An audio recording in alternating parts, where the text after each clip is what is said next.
প্রকৃতি জুড়ে শুধুই ভালোবাসার গল্প, ভালোবাসার বিনিময়ে শুধুই ভালোবাসা। ভালোবাসার এই প্রাকৃতিক ভাষা পশু পাখি সবাই বোঝে। আর এই কথাগুলো হাতে নাতে মিলে যায় কুমিল্লার এক নদী পার ঘেঁষা গ্রামে। সেখানে আবুল কাশেম ভুইয়া নামের এক যুবকের সাথে পশু পাখিদের বিশ্বাস ভালোবাসার এক অনন্য গল্প গড়ে উঠেছে। তিনি ডাকলেই উড়ে আসে বক, ঘু ঘু বা শালিক। অনেকে এই টাইটেলটা দেয় যে কাশেম পাগলা, পাখির বাবা, এরকম শব্দ অনেকে বলে। প্রকৃত অর্থে আমি ছোটকাল থেকেই পাখির প্রতি আমার একটা প্রেম ছিল। তো একটা জিনিস যেই জায়গাটা থেকে উদ্বুদ্ধ হওয়া, ছোটকালে যে বই পুস্তকে পড়েছিলাম যে জীবে প্রেম করে যেজন সেজন সেবিছে ঈশ্বর। তো আসলে এই জায়গাটা থেকে শুরু করলাম যে আসলে প্রতিটা জীবের ভিতরে রুহু আছে, আর রুহু সৃষ্টিকর্তারই একটা নিয়ামত।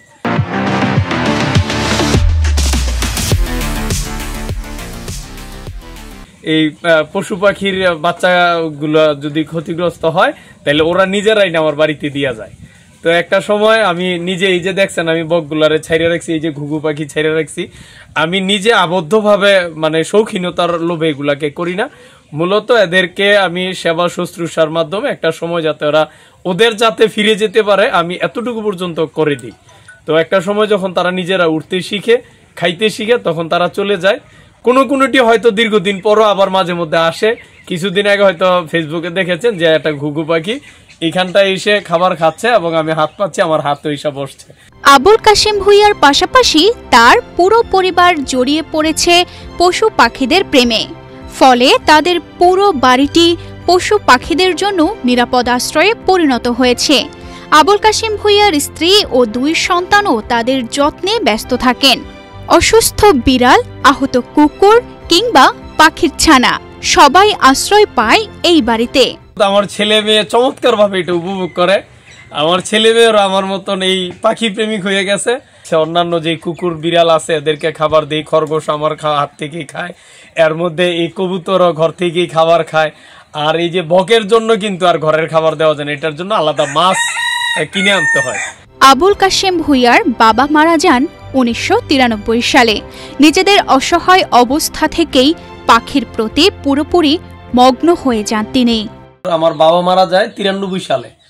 তো বাবা মারা যাওয়ার এই সপ্তাহ 15-20 দিনের পরে আমার বাড়ির পাশে মান্দেল গাছ ছিল। ওই মান্দেল গাছের উপরে আবার আমাদের যে শালিক পাখির একটা বাসা ছিল, এর মধ্যে আপনার এই যে তুফানে এই মান্দেল গাছের ডালা ভাঙা পাখির বাসাটা নিচে পড়ে যায়। তো আমরা আসলে 6টা ভাই বোন, তখন আমরা খুব কষ্টে অসহায় ছিলাম। তো আমার নিজের কাছে অনুভূতি হইলো যে পাখির 3টা বাচ্চাও তো তার বাবা মা এখন খাবার দিতে আসতে পারে না। যদিও পাখিগুলো খাবার নিয়ে আসে, মুরগি যখন ধাবার দেয় তখন কিন্তু পাখিগুলো চলে যায়, তো বাচ্চাগুলো ঠিক মতন খাবার দিতে পারে নাই। তো ওই সময়টা আমি কেঁচু তুলা মাটি থেকে কেঁচু তুলা এই পাখির ছানাগুলারে খাইতে দেই। মোটামুটি 1 সপ্তাহ 15 দিন খাবারের পরে তাদের পাখা গজায়, তারা আস্তে আস্তে নিজে নিজে চলে যায়। তো আসলে ওই থেকেই আমার পাখির প্রতি বা পাখির পোষ মানানোর প্রতি একটা প্রেম জাগে। আবুল কাশেমের মেয়ে জানায় তাদের বাড়ি একটি চিড়িয়াখানার মতো।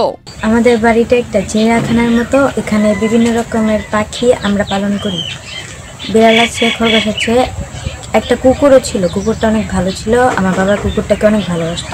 প্রতিবেশীরা জানায় কোথাও পাখি আহত হলে খবর দিলেই আবুল কাশেম ভুইয়া হাজির হয়ে যায়।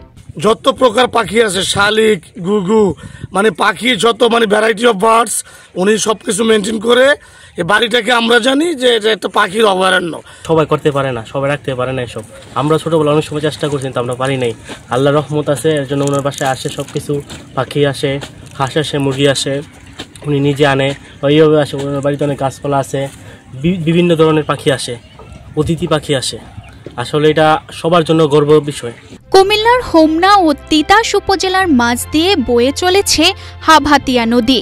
পুরান বাতাকান্দি গ্রাম যেন নদীর বুক চিরে ভাগ হয়ে গেছে 2 পারে।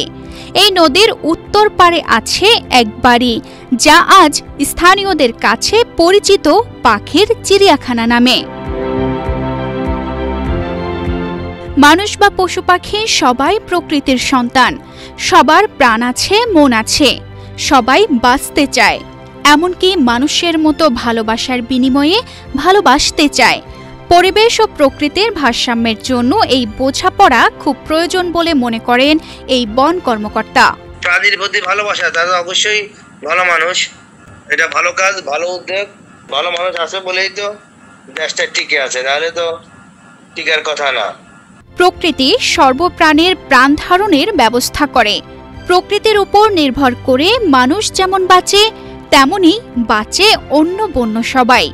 ফলে প্রকৃতিতে মানুষ, পশু পাখি, সর্বপ্রাণ ভাই ভাই বা বোন বোন। হয়তো বনের পশু পাখিরা চায় মানুষ এইটুকু বুঝুক, তাদেরও আছে ঠিক মানুষের মতোই এক প্রেমময় মন। তানজিদা রহমান, ইনায়া, বাংলাদেশ প্রতিদিন।